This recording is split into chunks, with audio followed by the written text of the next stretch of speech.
नमस्कार मंडळी, कथा समजण्यासाठी व्हिडिओ शेवटपर्यंत पहा आणि चॅनलला सबस्क्राईब करा. फादर्स लव्ह भाग 10.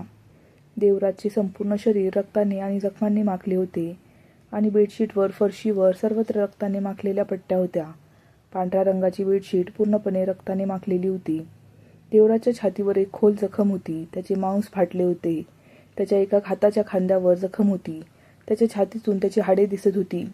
हे सर्व पाहून तर तिला श्वासच घेता येत नव्हता. तिला श्वास घेता येणे खूप कठीण होत होते. तो एवढा कसा जखमी झाला हा विचार करण्यापासून ती स्वतःला थांबवू शकत नव्हती. रती अजूनही हाच विचार करत होती जेव्हा आदित्य तिच्याजवळ येतो आणि तिच्या कानात बोलतो. 5 वर्षाच्या मुलाला वाचवताना तो इतका गंभीर जखमी झाला की जर त्याने त्या मुलाला वाचवले नसते तर कदाचित त्या मुलाचा मृत्यू झाला असता. ते मूल काही सामान्य मूल नव्हते. राष्ट्रपती सरांच्या जवळच्या व्यक्तीचे ते मूल होते, जे आज आपल्या आईवडिलांसोबत काही कामानिमित्त राष्ट्रपतींना भेटायला आले होते. रतीला त्याचे बोलणे चांगले समजले होते. रतीला तिच्या हृदयात एक अज्ञात वेदना जाणवत होती जेव्हा तिला कळले की देवराज एका लहान मुलाला वाचवताना इतका जखमी झाला आहे. तिला देवराजची ही बाजू खूप आवडली, कारण विवांचे वडील जबाबदार अध्यक्ष होते. त्याच बेडजवळ अध्यक्षांचे वैयक्तिक डॉक्टर महेश त्याच्या जखमेवर उपचार करत होते. त्यानंतर महेश खोलीतून बाहेर पडताच रती आणि आदित्य दोघेही त्याच्या मागून खोलीतून बाहेर पडले. रती हॉलमध्ये जाते आणि महेशला विचारते, डॉक्टर, अध्यक्ष सरांची प्रकृती कशी आहे? महेश रतीला पाहतो, पण तो रतीला ओळखत नव्हता. पण आदित्यने त्याला 5 वर्षापूर्वी सांगितले होते की त्याला पी रक्ताची मुलगी सापडली आहे. हॅलो फ्रेंड्स, हे रक्तगट वगैरे पूर्णपणे काल्पनिक आहे. असे काहीही रिअलमध्ये नसते. पुढे त्यामुळे महेशचा सल्ला घेऊनच देवराजने रतीशी नाते निर्माण केले होते. महेशने एक दीर्घ श्वास घेतला. तो स्वतःला शांत करतो आणि नंतर त्या दोघांना सांगतो की तो आता बेशुद्ध आहे. त्याला खूप दुखापत झाली होती, पण एक गोष्ट लक्षात ठेवा की त्याला रात्री ताप येऊ शकतो. त्यामुळे तुम्ही त्याला थंड पाण्याच्या पॅकने आराम देऊ शकता. आणि फक्त एक गोष्ट लक्षात ठेवा की त्याच्या अंगावर झालेल्या जखमांवर पाणी लागणार नाही. आणि उद्या सकाळी त्याला ताप नसेल तर मला फोन करून कळवा. त्यानंतर आदित्य आणि महेश दोघेही तिथून निघून गेले. यावेळी रती खूप काळजीत होती, म्हणून ती पटकन बेडरूममध्ये जाते. पण नंतर तिच्या मनात एक गोष्ट येते आणि तिला वाटते की डॉक्टर इथे नसतील, तो इथे नसेल तर ती एकटी कशी हाताळणार.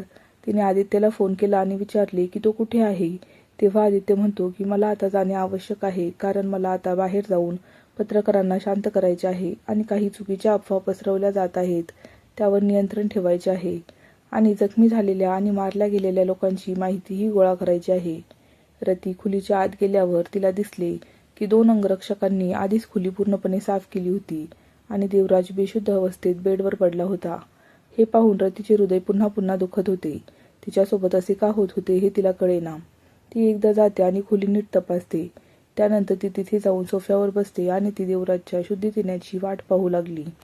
पण देवराज अजून शुद्धीवर आला नव्हता. रात्री देवराजला खूप ताप आहे हे पाहून ती पटकन पाण्याने टॉवेल ओला करून आणते आणि ती त्याच्या कपाळावर ठेवते आणि एक टॉवेल घेऊन त्याचे शरीर पूर्णपणे स्वच्छ करू लागते. त्यानंतर ती टॉवेलने त्याच्या जखमा साफ करण्याच्या तयारीत होती. तेवढ्यात देवराजने तिचा हात धरला. तो बेशुद्ध असला तरी त्याच्याजवळ कुणीतरी आहे आणि त्याच्यासोबत छेडछाड करत आहे याची त्याला अस्पष्ट जाणीव होत होती.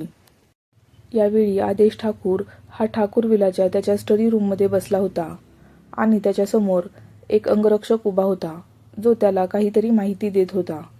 ती व्यक्ती त्याला देवराजची बातमी देत होती. हे ऐकून त्याच्या ओठांवर राक्षसी हसू उमटले. तो त्याच्या बॉडीगार्डला आजूबाजूला नजर ठेवायला सांगतो आणि तो कुठे आहे आणि त्याला कुठे ठेवले जात आहे हे शोधायला सांगतो. मला पाहिजे आहे की माहिराने यावेळी त्याच्याकडे जावे आणि त्यानंतर त्याचा विश्वास पूर्णपणे जिंकून लवकरात लवकर तिचे लग्न करून मला सत्ता तिच्या हातात घ्यायची आहे. देवराज देशमुख आपला व्यवसाय सोडून राजकारणात का आले हे तुम्हाला आधीच माहीत आहे. मी वर्षांपूर्वी केलेल्या घोटाळ्याबद्दल शोधण्यासाठी त्यांनी आपली शक्ती वापरावी असे मला वाटत नाही. जे मी वर्षांपूर्वी दाबून ठेवले होते, जर ती व्यक्ती तुरुंगातून बाहेर आली तर संपूर्ण ठाकूर कुटुंब उद्ध्वस्त होईल हे देखील तुम्हाला माहीत आहे. त्यानंतर तो तिथून त्याचा बॉडीगार्ड पाठवतो आणि स्वतःशीच म्हणतो की देवराज लवकरात लवकर बरा झाल्यावर मला माहिरा आणि देवराजच्या लग्नाबद्दल बोलावे लागेल, कारण मला वर्षांपूर्वी दफन केलेली रहस्य बाहेर आलेली नको आहेत. जर ती बाहेर आली तर खूप वाईट होऊ शकते आणि जर माहिराने देवराजशी लग्न केले तर हे लग्न माझ्यासाठी सर्वात जास्त फायदेशीर ठरेल. रती आणि देवराजकडे देवराजने रतीचा हात पकडताच रती थांबली आणि तिचे लक्ष देवराजच्या चेहऱ्याकडे गेले, ज्याचे डोळे थोडेसे उघडे होते. देवराजकडे पाहून रती एक दीर्घ श्वास घेते आणि त्याला म्हणते, तू आराम कर, मीच आहे. तुला ताप आहे आणि मला तुला मदत करू दे. रती अगदी खालच्या आवाजात हे बोलली. देवराज अजूनही गोंधळातच होता. त्याने त्याच्या कानाला शांत करणारा मंद आवाज ऐकला. त्याच्या पापण्या थरथरत होत्या आणि त्याला डोळे उघडायला बराच वेळ लागला.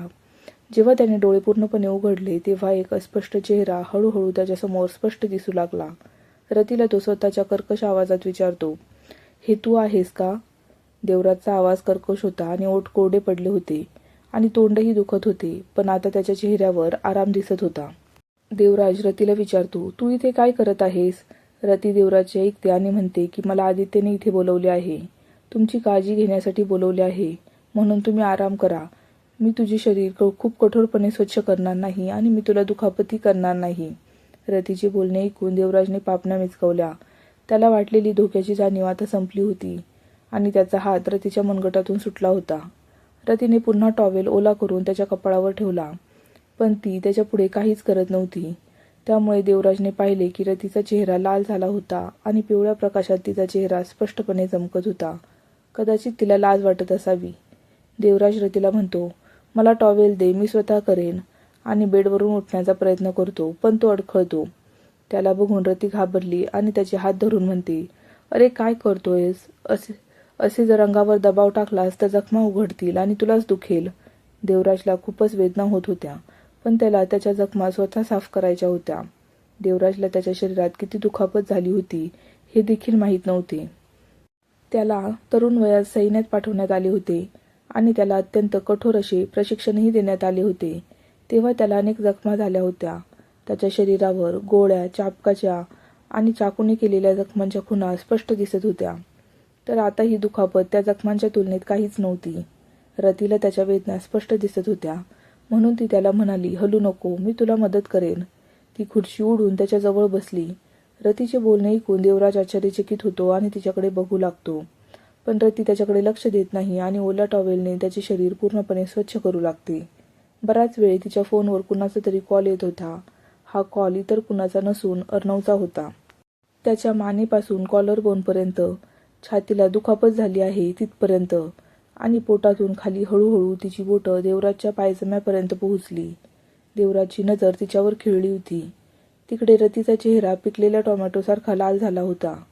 रती तिचे ओठ चावते आणि म्हणते की मी डोळे बंद करून तुझे पाय साफ करीन. देवराज रतीचे ऐकून तिच्याकडे पाहतो आणि तिला विचारतो, तुला लाज वाटत आहे का? या दोघांनी सर्व काही केले असले तरी ते 5 वर्षांपूर्वी केले होते. शिवाय ती नेहमीच त्या गोष्टींची स्वप्न पाहत असते आणि आता जेव्हा ती त्या रात्रीचा विचार करते तेव्हा ती थरथर कापते आणि तिला लाज वाटते. यावेळी रती खूप घाबरली होती. ती हुबेहूब मांजरीच्या पिल्लासारखी दिसत होती. तिचे हृदय जोरात धडधडत होतं. तिचा गोरा चेहरा पूर्ण लाल झाला होता. तिचे हातही थरथरत होते. ती खूपच घाबरली होती. देवराजचा पायजामा उघडून त्याचे पाय साफ करणं तिला खूपच विचित्र वाटलं. रती पटकन डोळे बंद करते आणि घाबरून त्याला म्हणते, तूही तुझे डोळे बंद कर. हे सगळं बघून देवराजलाही खूप विचित्र वाटत होतं, पण आता तो ठरवतो की तो आता रतीला अजून लाजवणार नाही, म्हणून तो डोळे बंद करतो. तर रतीने दात घट्ट दाबून ठेवले होते. तिचा हात देवराजच्या पायजम्याला लागताच तिची बोटे थरथरत होती. तिला हे सर्व खूप भीतीदायक वाटत होते आणि या प्रक्रियेत रतीचा हात चुकीच्या जागेला स्पर्श करतो. त्यामुळे देवराज क्षणभर गोठतो, पण नंतर तो रागाने डोळे उघडतो. रती मिश्रा, तू काय करते आहेस? माझ्यासोबत काही चुकीचे करण्याची हिंमतही करू नकोस. यावेळी त्याचे डोळे आगीसारखे लाल झाले होते. एकतर ते तापामुळे आधीच लाल झाले होते आणि आता रतीने त्याला चुकीच्या ठिकाणी स्पर्श केल्यामुळे त्याचे शरीर अजूनच जास्त गरम झाले होते. देवराजचे बोलणे ऐकून रतीने लाजेने तिचा चेहरा खाली केला आणि ओठ चावले. ती स्वतःच दाताने ओठ चावू लागते. तिने तिचे डोळे घट्ट मिटले होते आणि तिने त्या जागेवर स्पर्श केला होता हे सत्य स्वीकारण्यास तिने नकार दिला, पण तिला काही फरक पडला नाही कारण तिने ते मुद्दाम केले नव्हते. तिचे बोलणे संपताच देवराजच्या भुवया वरच्या दिशेने वळल्या आणि तो रतीशी त्याच्या खोल आवाजात बोलतो, तुला काय म्हणायचे आहे? देवराजचे डोळे अजूनही बंद होते, पण त्याच्या आवाजातून तो किती चिडला आहे हे स्पष्ट समजत होते. तो पुन्हा एकदा रतीला म्हणतो, तुला 5 वर्षांपूर्वीची रात्र आठवते? हे सगळं तुझ्यासाठी एक त्रास नव्हतं? देवराजचं बोलणं ऐकून रतीला इथून पळून जावंसं वाटलं. रतीने तिचे गाल फुगवले. ती देवराजकडे पाहते आणि 5 वर्षांपूर्वीच्या त्या रात्रीबद्दल बोलण्याची हीच योग्य वेळ आहे का असे विचारते. यामुळे मला वाटत नाही की तू फारसा जखमी आहेस. तू मानसिकदृष्ट्या पूर्णपणे ठीक आहेस. ती फडफडणाऱ्या ओठांनी बोलत होती. रतीचे म्हणणे ऐकून देवराज काहीच बोलला नाही आणि तो गप्प झोपून राहिला. त्याला शांत पाहून रतीने जोरात डोके हलवले, पण आता तिची बोटे थरथरत होती. ती थंड झाली होती. तिने थरथरत्या हाताने त्याचा पायजामा काढला आणि तिने त्याच्या पायापासून वरपर्यंत पूर्णपणे स्वच्छ केले. पण ती पुढे जाण्याआधीच देवराजने तिचा हात घट्ट पकडला. त्यामुळे रती किंचाळली. आ! देवराज रतीकडे एकटक पाहत होता आणि तो म्हणत होता, तुला खात्री आहे का की डॉक्टर महेश यांनी तुला माझे संपूर्ण शरीर स्वच्छ करण्यास सांगितले आहे? देवराजचे बोलणे ऐकून रतीने होकारार्थी मान हलवली. तिच्या हातातून टॉवेल हिसकावून देवराज घेतो आणि मग तिला म्हणतो की मी स्वतः करेन, तू तुझा चेहरा दुसरीकडे कर. देवराजला उठताना त्रास होत होता, पण मग त्याने हिंमत एकवटून स्वतःला साफ केले आणि मग तो डोळे बंद करून झोपतो आणि रतीलाही झोपायला सांगतो. पण जाण्यापूर्वी रतीने त्याला तापाचे औषध देऊन ब्लँकेट पांघरले होते आणि त्याच्याकडे एक कटाक्ष टाकून ती खोलीतून निघून जाते आणि ती दुसऱ्या खोलीत जाणार होती. मग तिला जान्हवीचा फोन येतो. ती तिला विचारते, काय झालं, तू एवढ्या लवकर का निघून गेलीस? तर रती तिला सांगते की माझा एक मित्र आहे, त्याची तब्येत अचानक बिघडली म्हणून मला जावे लागले. त्यानंतर ती दोघे काहीतरी बोलले आणि कॉल डिस्कनेक्ट केला. सुमारे 2 तासानंतर रती तिच्या खोलीतून बाहेर आली आणि त्याला तपासण्यासाठी देवराजच्या खोलीत गेली. तर तिला तो बरा असल्याचे दिसले, म्हणून ती पुन्हा आपल्या रूममध्ये जाऊन झोपते. दुसऱ्या दिवशी सकाळी रती लवकर उठते आणि जाऊन आंघोळ करते. एकदा ती देवराजकडे जाऊन बघते. त्यानंतर ती किचनमध्ये जाते आणि खिचडी बनवण्यासाठी गॅस चालू करते आणि मग घर साफ करायला लागते. रती नुकतीच तिची काम करत असताना तिला विवानचा कॉल आला. तो पाहून ती पटकन तिची काम आटोपते आणि त्याचा कॉल उचलते. कॉल दुसऱ्याचा नसून तिच्या लाडक्या मुलाचा आहे हे तिला दिसले. ती काही बोलायच्या आधीच तिथून बोलणाऱ्या विवानचा सुंदर आवाज येतो की परी कशी आहेस? पलीकडून विवानचा आवाज खूपच मोठा होता. विवानचे बोलणे ऐकून रती किंचित हसते आणि मग विवानला म्हणते की मी ठीक आहे. तिला त्याला दुःखी करायचे नव्हते, म्हणून ती त्याला खोटं बोलली की सगळं ठीक आहे. रतीचे ऐकून विवान आनंदाने म्हणतो, तू बरी आहेस हे बरं आहे. तू ठीक आहेस तर मग मी ठीक आहे. काही वेळापूर्वी रती दुःखी होती. विवानचा फोन येताच तिच्या मनातील दुःख दूर झाले आणि विवानला आनंदी पाहून तिने सुटकेचा निश्वास सोडला. पण नंतर तिच्या मनात येते. त्यानंतर ती संकोचून विवानला म्हणते, बाळा, काही दिवस तुला घरी एकटे राहावे लागेल. विवानला रतीचे शब्द समजू शकले नाहीत, म्हणून तो तिला विचारतो, का? रती विवानशी खोटं बोलते आणि म्हणते की काही दिवस ती कामासाठी देशाबाहेर जात आहे. म्हणूनच तू घरी नीट वागशील, स्वतःची काळजी घे आणि काही अडचण आली तर तू मला कधीही कॉल करू शकतो. क्षणभर विवान रतीच्या ऐकून आश्चर्यचकित होतो, पण मग तो रतीला विचारतो की किती दिवस लागतील? देवराज कधी बरा होईल? ती स्वतःशीच काहीतरी विचार करत होती.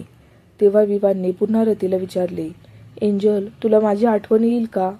तो खूपच रागावलेला आणि उदास दिसत होता, पण रतीला इच्छा असूनही त्याच्याकडे जाता येत नव्हते.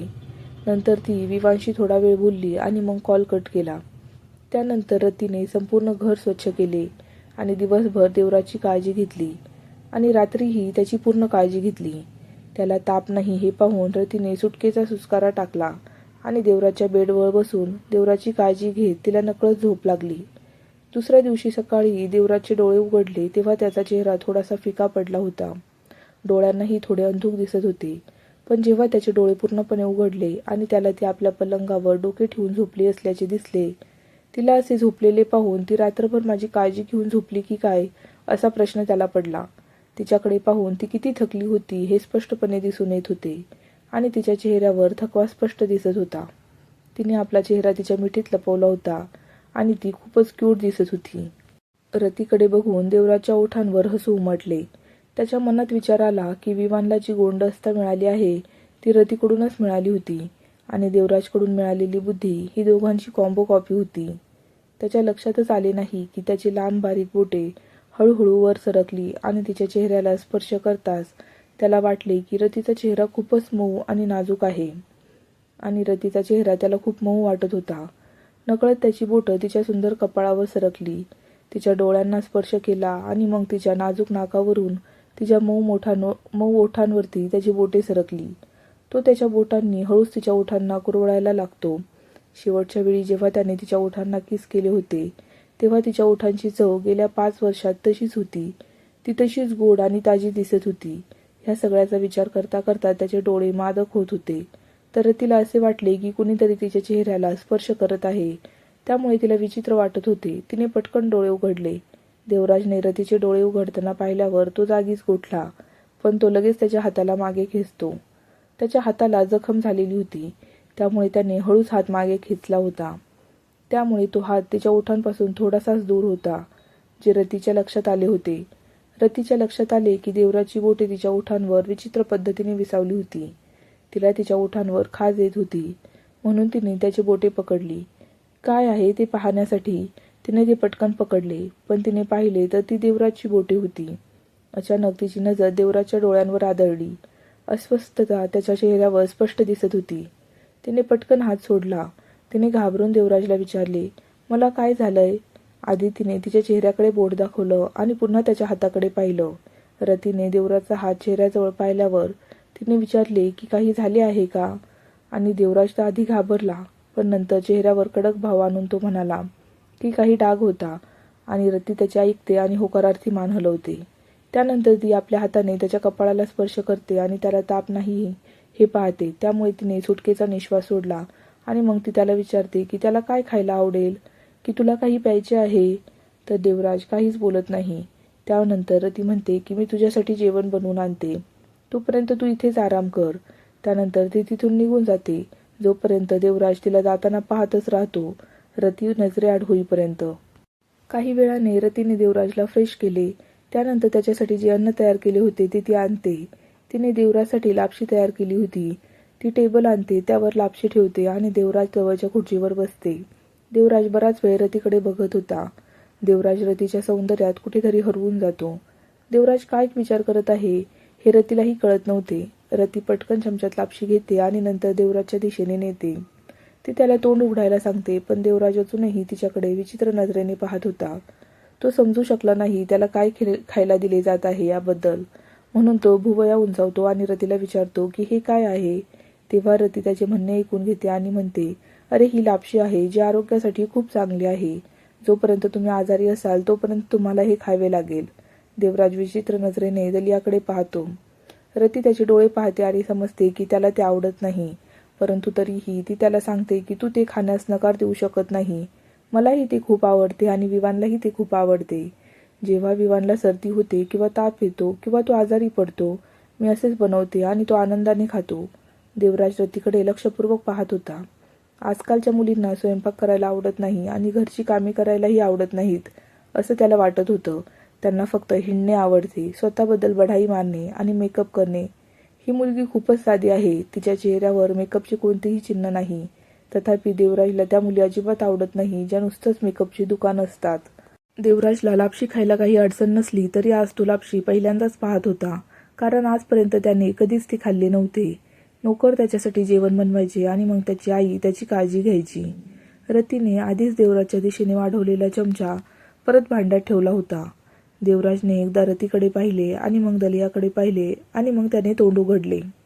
रतीने देवराजला तोंड उघडलेले पाहताच तिने पटकन एक चमचा लापशी घेतली आणि ती देवराजच्या ओठाजवळ नेताच ती देवराजला म्हणाली, अरे एक मिनिट थांबा, आधी मला ते खूप गरम नाही का ते तपासू द्या. त्याच वेळी ती लापशी गरम आहे की नाही हे पाहण्यासाठी ती चमचा ओठांजवळ घेऊन हलकेच चाटते. किती जास्त गरम नाही. मग ती म्हणते, ती ठीक आहे. लापशी गरम आहे की थंड हे पाहण्याची सवय तिला आधीपासूनच होती. ती फक्त तोंडाने तपासायची. ती विवानला असेच खाऊ घालायची.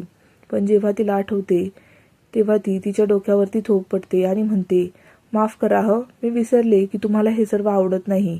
मी तुमच्यासाठी पटकन दुसरा चमचा घेऊन येते. असे म्हणून ती तिच्या जागेवरून उठते.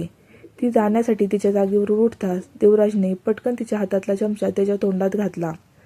त्यामुळे रती पूर्णपणे शॉक होते आणि मग तिला देवराजचा थंड आवाज ऐकू येतो की काही गरज नाही. रती विचित्र नजरेने देवराजकडे बघते आणि विचारते की तुला हे सर्व आवडत नाही ना? तुला तुझ्या आजूबाजूला स्वच्छता हवी असते, मग तू माझे उष्टे कसे खाल्ले? मग देवराज म्हणतो की काही दिवसांपूर्वी मी तुझे पकोडे खाल्ले होते, हे तू विसरली आहेस का? आणि काही दिवसांपूर्वी मी तुला किसही केले होते. मग आता मी या छोट्या छोट्या गोष्टींची काळजी का करू? तर रती तिचे डोळे लहान करून त्याला पाहते आणि म्हणते, का करू म्हणजे? रतीच्या ऐकून देवराज काहीच प्रतिसाद देत नाही आणि तिच्या हातातून लापशीची वाटी घेऊन हातात धरण्याचा प्रयत्न करतो. मग रतीने पटकन तिचे हात मागे घेतले आणि त्याला शांत बसायला सांगितले. याबरोबरच ती त्याला आपल्या हातांनी लापशी खायला घालू लागते. देवराज मात्र वेगळाच विचार करत होता. त्याच्या ओठांवर गोड हसू आणून तो मादक आवाजात तो रतीशी बोलतो. 5 वर्षांपूर्वीची ती रात्र तुझ्यासाठी खरोखरच वेदनादायक होती का? देवराजचे बोलणे ऐकून रती क्षणभर गोठली, पण पुढच्या क्षणी तिचा चेहरा एकदम लाल झाला. तिला खूपच लाज वाटत होती. तिला माहीतही नाही तिच्या तोंडून हे शब्द कधी बाहेर पडतात. अर्थात ते सर्व खूप वेदनादायक आहे. देवराज रतीला चिडवतो आणि विचारतो की तुला खरंच खूप त्रास होतो का? कारण मला ते इतके चांगले आठवते की ते इतके वेदनादायक झाले नव्हते, कारण मला अजूनही तुझी प्रत्येक उसासे आठवतात. देवराजचे बोलणे ऐकून रती शॉक होते. तिने कधीच विचार केला नव्हता की देवराजला ती रात्र लक्षात असेल. रतीला ती रात्र अगदी स्पष्टपणे आठवत नसली तरी तिच्या मनातल्या अंधुक प्रतिमांमधून तिला थोडेफार आठवत होते की तिला जेवढा त्रास झाला होता, नंतर त्यापेक्षा जास्त तिला छान वाटले होते. रतीला आपल्या तोंडातून काय बाहेर आले हे लक्षात येताच तिने दातांमध्ये जीभ दाबली. देवराज रतीकडे लक्षपूर्वक पाहत होता. थोडा वेळ तिच्याकडे असेच बघून त्यांनी भुवया उंचावल्या आणि तो काही बोलणार इतक्यात रतीचा मंद आवाज त्याच्या कानावर पडला. ती विषय बदलत म्हणत होती, अर्थात राष्ट्रपती महोदय, मला काळजी आहे. तुम्ही आमच्या देशातील सर्वात आवडते राष्ट्रपती आहात आणि प्रत्येकजण तुमचा आदर करतो आणि तुमची काळजी घेतो. आणि कालच्या बातमीत मी पाहिले की तुम्हाला दुखापत झाली आहे. सर्वजण देवाकडे तुमच्या आरोग्यासाठी प्रार्थना करत होते आणि मीही त्यापैकीच एक आहे. रतीचे बोलणे ऐकून देवराजला थोडे वाईट वाटले. त्याने रतीला त्याच्या थंड आवाजात विचारले, एवढी साधी गोष्ट आहे का? रतीला अजूनही काही समजले नाही. एवढ्या छोट्या गोष्टीचा अर्थ काय? पण नंतर तिने जास्त विचार केला नाही, म्हणून ती देवराजला म्हणाली की तू सध्या कमजोर आहेस, त्यामुळे जास्त बोलू नकोस. जर तू विश्रांती घेतलीस तर तुला त्रास होणार नाही आणि तू लवकर बरा होशील. रतीला पुन्हा काही बोलायचे होते, पण तिने पटकन ओठ बंद केले. तिने तिच्या मिणमिणत्या डोळ्यांनी देवराजच्या चेहऱ्याकडे एक खोलवर कटाक्ष टाकला. त्याच्या चेहऱ्यावर कसले भाव आहेत हे तिला पाहायचे होते. देवराजने याकडे फारसं लक्ष दिलं नाही. खरं तर त्याला थोडा अशक्तपणा जाणवत होता, म्हणून तो डोळे मिटून झोपला. दुपारी डॉक्टर महेश देवराजला तपासायला आले आणि औषधं बदलायला आले होते. देवराज अजूनही झोपलेलाच होता. महेशने रतीला देवराजबद्दल विचारले तर रतीने त्याला सांगितले की देवराजला रात्रभर ताप होता. सकाळच्या सुमारास तो बरा होता आणि त्याला भूकही खूप कमी लागते. त्याने दिवसभरात फक्त 2 वाट्या लापशी खाल्ली होती. देवराज आपल्या ऐकून घेईल या भीतीने तिने तिचा आवाज खूपच कमी ठेवला होता. आज तो थोडा वेळ जागा झाला होता. डॉक्टर महेश, तो खरंच बरा आहे ना? महेश रतीचे ऐकतो आणि म्हणतो, होय अध्यक्ष सर, ते ठीक आहेत. आता त्यांची तब्येतही ठीक आहे. मी त्यांची पट्टी बदलत आहे, कृपया मला मदत करा. आणि आज मी त्यांची औषधही बदलत आहे. महेशने सांगितल्याप्रमाणे रतीने सुटकेचा निश्वास सोडला आणि पट्टी कापायला तयार झाली. देवराजला आजूबाजूचा गोंधळ जाणवत असताना त्याने डोळे उघडले. तेव्हा रतीला एका हातात कात्री धरलेला पाहून तो थिजला. रती पूर्णपणे त्याच्या अगदी जवळ झुकत असल्याने त्याने रतीकडे एकटक पाहत रतीला विचारले, काय झाले? देवराजला जागे पाहून रती घाबरते आणि तिच्या डगमगत्या आवाजात म्हणते, डॉक्टर महेश आले आहेत. ते तुझी पट्टी बदलणार आहेत. तुला थोडा त्रासही होऊ शकतो. रती देवराजला अशा प्रकारे समजावत होती जणू देवराज एक लहान मूल आहे. रतीचे बोलणे ऐकून देवराज तिच्याकडे टक लावून पाहतो आणि त्याच्या भुवया उंचावल्या. त्यानंतर त्याने डोळे मिचकावले आणि अवघडून आवाज काढला आणि म्हणाला, मला कात्री दे आणि तू खोलीबाहेर जा. देवराजचे बोलणे ऐकून रतीची तोंड उघडेच राहते. देवराजने आपला एक हात तिच्या समोर केला तेव्हा ती शुद्धीवर येते आणि मग ती एका हट्टी मुलासारखी देवराजला म्हणते, मी कशाला जाऊ? मी इथे डॉक्टर महेशची असिस्टंट आहे. मी बाहेर जात नाहीये, मी इथेच राहीन. देवराज पुन्हा तिच्याकडे रोखून पाहत तिला म्हणाला, मी म्हणालो तू बाहेर जा. त्याने तिच्या हातातील कात्री हिसकावून घेण्याचा प्रयत्न केला, मात्र रतीने हात वर केल्याने देवराजला कात्री धरता आली नाही आणि रतीने त्याला कात्री दिलीही नाही. देवराज रतीकडे पाहून चिडतो आणि मनात विचार करतो की ही मुलगी त्याला धमकावत आहे का? त्यानंतर त्याने आपला चेहरा महेशकडे वळवला, जो त्या दोघांना बराच वेळ पाहत होता, आणि त्याने त्याला आपल्या कमांडिंग टोनमध्ये मिस मिश्राला खोलीबाहेर पाठवण्यास सांगितले. देवराजचा आवाज ऐकून महेश घाबरला आणि पटकन तो रतीकडे बघतो आणि तो स्वतःला ओठ चावण्यापासून रोखू शकत नाही आणि मग त्याचा संकोच दूर करत तो रतीला म्हणतो, मिस मिश्रा, अध्यक्षांची जखम खूपच खोल आहे. तुम्ही घाबरून जाल आणि तुम्ही ते पाहूही शकणार नाही. म्हणून तुम्ही बाहेर जा. अध्यक्ष सर स्वतः मला मदत करतील. डॉक्टर महेशचे बोलणे झाल्यावर देवराजने तिरक्या नजरेने रोखून रतीकडे पाहिले. रतीने त्या जखमेकडे एक नजर टाकली ज्यावर पट्टी अजूनही बांधलेली होती. ती बघून तिला भीती वाटत होती, पण तिने तिच्या चेहऱ्यावर भीतीचे भाव उमटू दिले नाहीत. म्हणूनच तिने पटकन देवराजच्या चेहऱ्याकडे डोळे वटारले आणि डॉक्टर महेशने जे सांगितले ते स्वीकारण्यास नकार दिला आणि ती हलकेच हसत म्हणाली, डॉक्टर महेश, मी तितकी भित्री नाही. शिवाय आता अध्यक्ष सर खूप जखमी आहेत. मला भीती वाटते की तो स्वतःला मदत करू शकत नाही, म्हणून मला मदत करायची आहे. रतीचे ऐकून महेशने मान हलवली आणि सांगितले की ही चांगली गोष्ट आहे. ठीक आहे, जर तुम्हाला भीती वाटत नसेल तर तुम्ही इथे थांबू शकता. देवराज या दोघांना पाहून वैतागला होता. तो रागात मनामध्ये त्या दोघांना बडबडत होता, ज्यांनी त्याला पूर्णपणे इग्नोर केले होते. त्यानंतर महेशसोबत रतीने देवराजची पट्टी बदलली. पट्टी बदलत नाही तोपर्यंत देवराजची नजर रतीच्या चेहऱ्यावर खिळलेल्या भावांकडे होती. तो तिच्या चेहऱ्यावर बनणाऱ्या बिघडणाऱ्या भावांना बघत होता. पाहूया पुढील भागात काय होते लवकरच. नमस्कार मंडळी, कथा आवडत असल्यास चॅनेलला लाईक, शेअर आणि सबस्क्राईब करा. बेल आयकॉन प्रेस करा म्हणजे तुम्हाला पुढील भागाची नोटिफिकेशन मिळेल. धन्यवाद.